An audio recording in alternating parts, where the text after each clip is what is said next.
proposals in the BBI report must be subjected to people's comments and people's recommendations so that we can carry every Kenyan on board. And I want to request that those who are telling us nobody can stop reggae, whether you like it or not, musipende, mupende, musipende, I want to request them to give us a break and to give this nation a chance to be able to discuss every issue.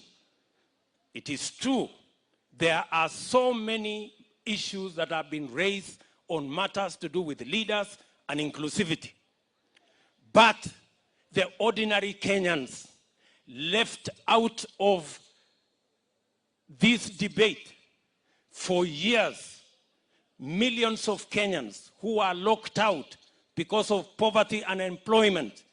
Those are the true people that require inclusivity.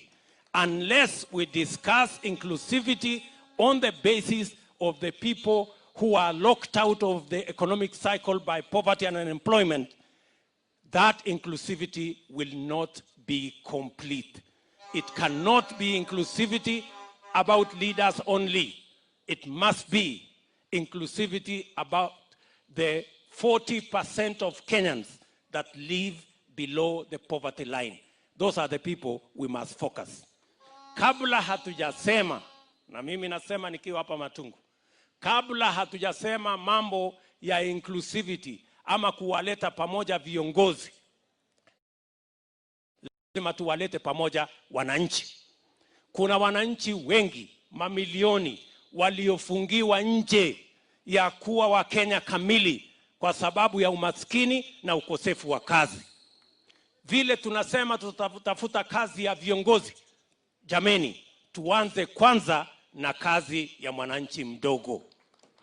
Hapo ndio tunataka tuanze. Ama watu wa Matungu mnasemaje?